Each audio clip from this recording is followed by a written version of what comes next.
kubasuhuza abakunzi b'ibuye ryera. Imana yo mu ijuru ibahe umugisha. Uyu ni wa mwanya mwiza twumva ijambo ry'Imana, kandi Imana ikomeze ibahe umugisha kubw'ijambo ryayo.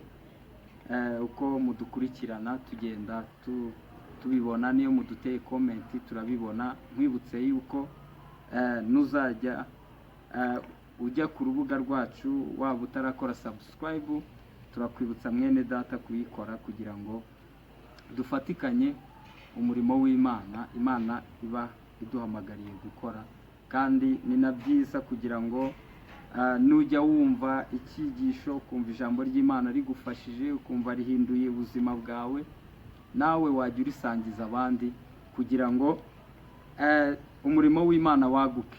Imana yo mu ijuru ibahe umugisha. Imana iduhamagariye kuvuga ijambo ryayo, cyangwa se iduhamagariye kuvuga ubutumwa bwiza, ariko si twe twenyine. Nawe uryumva, nawe aho uri, twafatikanya mu ivugabutumwa, Imana ikaguha umugisha, ukugenda usangiza bagenzi bawe, inshuti zawe, abari muri iki gihugu cy'u Rwanda, abari hanze yaho, ukagenda ubasangiza ijambo ry'Imana.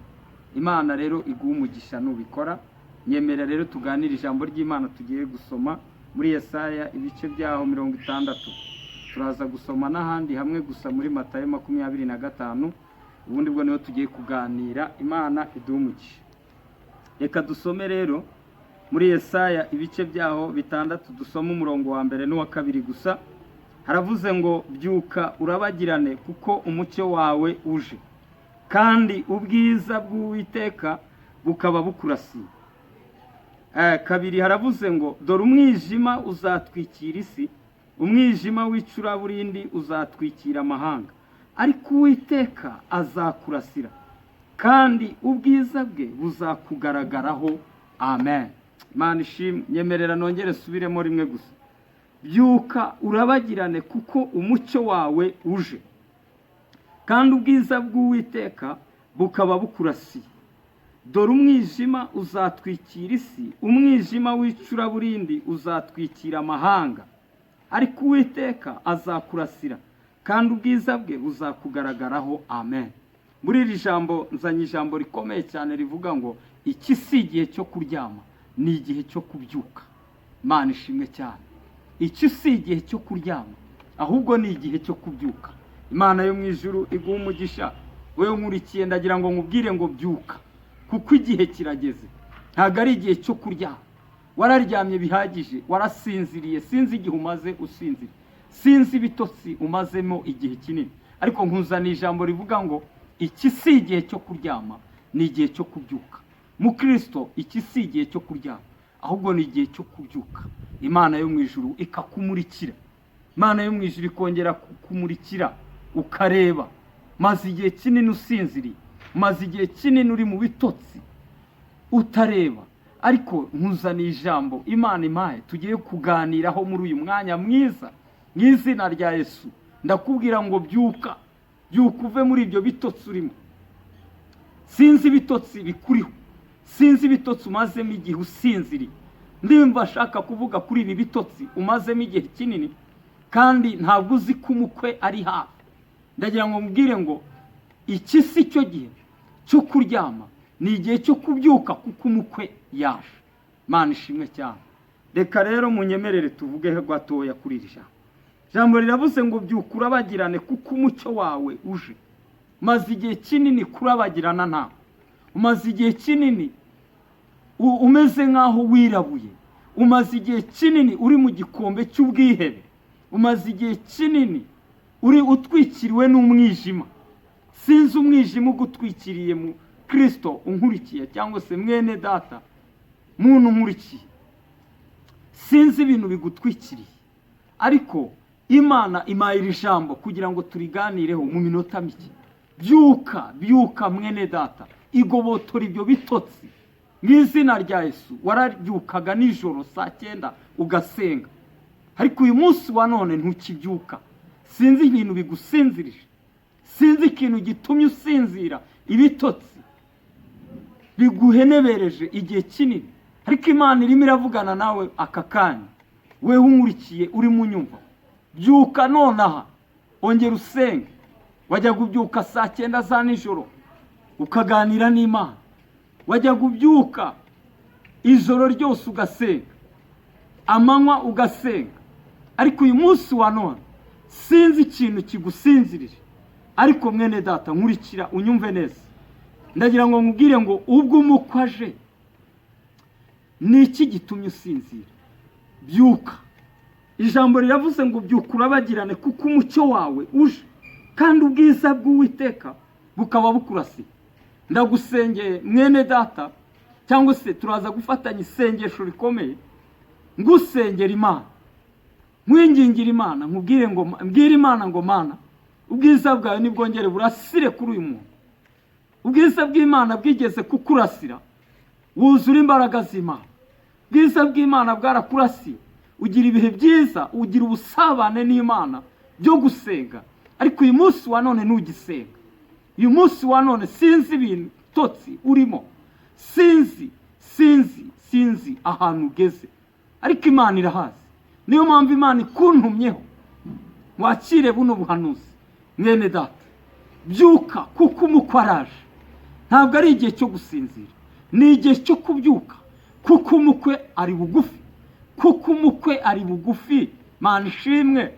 Ubwiza bw'Imana bwarakurasiye, ukajya wumva ifite ibihe byiza n'Imana, ukajya usenga, ukajya wiriza ubusa, ugasoma ijambo ry'Imana.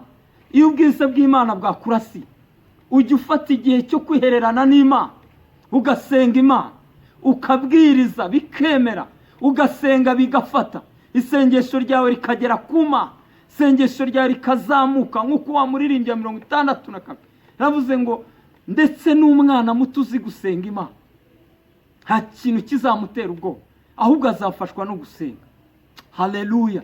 Ngo kandi amasengesho ye ngo arazamuka agatumbagira akagera ku Mana. Imana ishimwe cyane. Ariko uyu munsi wa none, kubera ibitotsi urimo, kubera umwijima urimo, ubwiza bw'Imana ntibukikuriho, ntabwo ugisenga, ahubwo ugoswe n'ibitotsi. Sinzi ibitotsi bikugose, ariko zanye ijambo rikubwira ngo ongera uhaguruke, ongera usenge mu izina rya Yesu. Umwuka ari bugufi. Imana ishimwe cyane. Ngo ubwiza bukaba bukurasiye. Kabiri havuze ngo dore umwijima uzatwikira isi. Ndagira ngo mwibutse mwene data, hari umwijima ugiye gutwikira isi. Hari umwijima utari murebesha aya maso y'umubiri. Hari umwijima niba usenga, niba uri umukristo ukaba uri maso ukaba usenga, menya igihe tugezemo uyu munsi wa none. Ndagira ngo nkubwire ngo kanguka. Haleluya. Kanguka uve mu bitotsi urimo, kanguka uve mu biguhenebereje. Tarabine tikelema, va muri ibyo bitotsi mu izina rya Yesu. Nimba ari na Satani wari ugufashe, uyu mwanya kure mu izina rya Yesu. Nimba ari n'ibigeragezo byari bitumye usinzira ibitotsi, ku buryo ubwiza bw'Imana bukuvaho, turaza gusenga Imana, ibyo birakuvaho mu izina rya Yesu. Imana ikuntumyeho, Imana yongeye kuvugana nawe, Imana ikuntumyeho kugira ngo nkwibutse yuko umukwe ari bugufi, ntabwo ari cyo gihe cyo gusinzira. Imana ishimwe cyane. Urankurikiye ahantu wibereye mu kazi, waba uri muri office, waba uri mu modoka umurikiranye, waba uri mu nzu iwawe, waba uri ku gitanda uryamye, waba urwaye, nkurikira neza. Ndagira ngo nkubwire ngo ongera uzi imbere y'Imana. Imana irashaka kugira ngo ukanguke, nta kindi Imana yakuremeye. Mwibutse ijambo rikomeye muri Yohana ibice 3:16. Ijambo riravuga ngo nuko kuko Imana yatanze umwana wayo w'ikinege, kugira ngo umwizera wese atarimbuka, ahubwo ahabwe ubugingo buhoraho. Ndakwibutsa mwene data, nta kindi cyatumye Yesu aza akaduhuza n'Imana, ni ukugira ngo uzabone ubugingo buhoraho. Data yishimiye kuguha ubwami, Data yishimiye kuguha ubugingo buhoraho. Imana irashaka kuguha ubugingo buhoraho. Yesu arashaka kuzabana nawe.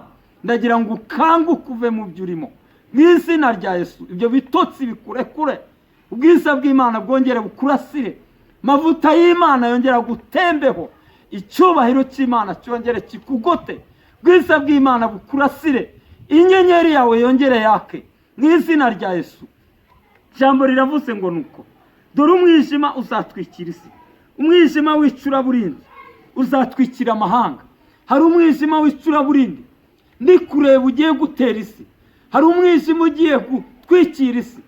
Igihe cyo gutaha kirageze. Igihe kuko umukwaje gutwara umugeni yakoye. Ndagira ngo nkwibutse mwene data, byuka mu izina rya Yesu Kristo, Mana yo mu ijuru iguhe umugisha. Reka soreze ku ijambo ritoya gusa tugiye kuvugaho, rivuga ku bakobwa 10, 5 b'abanyabwenge n'abandi 5 b'abapfu. Dusanga muri Matayo ibice byaho, twihute cyane, Matayo ibice byaho 25. Nyemerera dusome murongo wa 6 tumva ukuntu havuze. Naho riravuga ngo ngera ubyuke, yakuzaniye ijambo rivuga ngo iki si igihe cyo kuryama, ni igihe cyo kubyuka, kuko umukwe ari bugufi. Umukwe araje mu izina rya Yesu. 6 havuze ngo iki? Mwibutse ahantu tugiye gusoma ni muri Matayo ibice 25 murongo wa 6. Haravuze ngo ariko nijoro mu gicuku habaho urusaku ngo umukwe araje, nimusohoke mumusanganire. Mana ishimwe cyane. 7 haravuze ngo maze ba bakobwa bose barahaguruka baboneza amatabaza yabo. 8 umva ukuntu havuze naho hararyoshye. Haravuze ngo abapfu babwira abanyabwenge bati nimuduhe ku matabaza yanyu kuko amatabaza yacu azima. 9 umva ukuntu havuze ariko abanyabwenge barabahakanira bati oya, ntiyadukwira twese, ahubwo nimujye mu bahanjuzi muyigurire. Bagiye kugura umukwe araza, abari biteguye binjirana nawe mu bukwe, urugi rurakingwa. Imana ishimwe cyane. Haleluya. Yo data wa twese we, Imana yo mu ijuru iguhe umugisha. Bibiri tubwiye ku bakobwa 10, 5 b'abanyabwenge na 5 b'abapfu b'ibigoryi. Bibiri ivuze ngo iki? Iravuze ngo nuko umukwe ahageze ari bugufi, igihe cyo gucana amatabaza kigeze, ngo nuko baricura barakanguka. Ngo bakobwa 5 b'abanyabwenge bari baribikiye amatabaza, amatabaza arimo amavuta. Amatabaza yabo bari barayabitsemo amavuta, baryamana amavuta. Ariko ngo abandi 5 b'ibigoryi cyangwa se b'abapfu bavuze hano muri Bibiliya, bo baryama bazi yuko amatabaza yabo arimo amavuta, ariko ntago bari babizi. Abandi bivuze iki? Aba 5 b'abanyabwenge bafashe igihe kinini cyo gusenga, bashaka amavuta y'Imana, bashaka gukiranuka kw'Imana, begera Imana, basenga Imana, bita ku ijambo ry'Imana.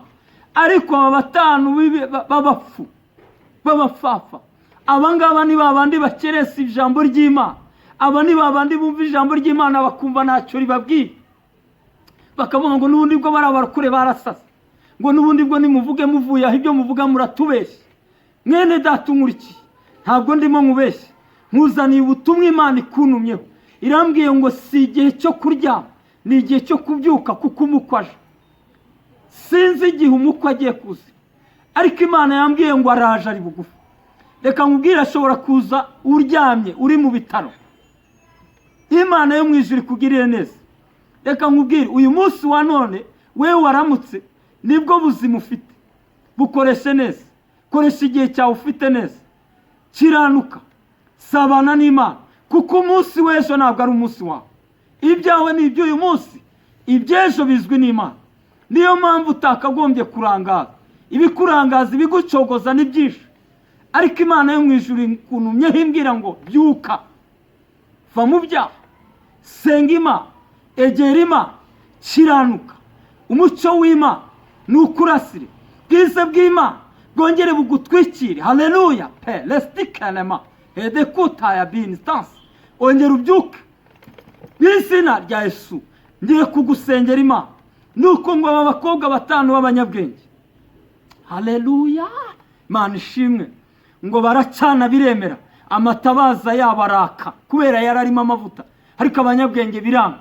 Aba 5 b'abanyabwenge mu ijambo bavuze, abakobwa 5 b'abanyabwenge mu ijambo bavuze ijambo rikomeye, baribwira abapfu, barabwira ngo aya mavuta dufite ni make, ntabwo yadukwira twese. ahubwo ngo nimujye mu bahanjuzi mujye kwishakira yanyu mavuta. Ahangaha witondere mwene data, umukwe naza urugi rugakingwa, wagiye gusenga, wagiye gushaka amavuta, kandi igihe cyawe ugihumeka umwuka bazima ni iki ngiki, kuba ukiriho wisenga Imana, kiranuka, kizwa mwene data, igihe cyawe ni iki. Ndagira ngo ubwire ngo ejo si esahawe, ejo ntabwo uzi uko bizagenda. Iyo modoka urimo uyu mwanya sinzi uko bimeze, niko Imana iguhaye, ariko Imana iracyagufiteho umugambi mwiza. Imana yo mu ijuru iguha umugisha. Ariko ngo 5 b'abapfu ngo baragenda, 5 b'abanyabwenge bo baracanye biremera, kuko bari barasenze Imana, bari barabitse amavuta mu itabaza. Ngo 5 b'abapfu ngo bagarutse basanga igihe cyarangiye. Reka nkubwize ukuri mwene data, soreza ahangaha ijambo rikomeye, byuka. Utazabyuka umukwe yahageze. Utazashaka Imana urugi rwakinzwe. Utazashaka agakiza kararangiye. Iki ni cyo gihe cyo gukizwa. Nyemerera dusengane Imana. Imana yo mu ijuru iguha umugisha. We nkurikiye, Imana iguha umugisha. Niwumva iri jambo rigufashije, ndagusaba kugira ngo urisangize n'abandi. Dufatikanye kuvuga ivugabutumwa, dufatikanye kwamamaza ubwami bw'Imana. Imana yo mu ijuru iguha umugisha. Imana yo mu ijuru ikugire neza.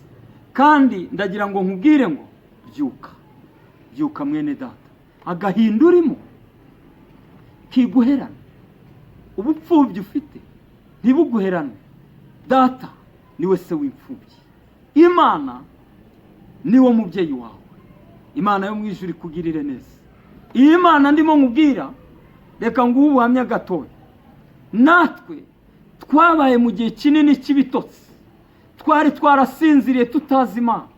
Yewe iri jambo bararitubwiraga, natwe tugapinga, bakatubwiriza ariko ntitwemere, tukumva yuko ni ibintu by'iki gihe, tukabifata nk'aho atari byo, tukumva yuko atari ukuri.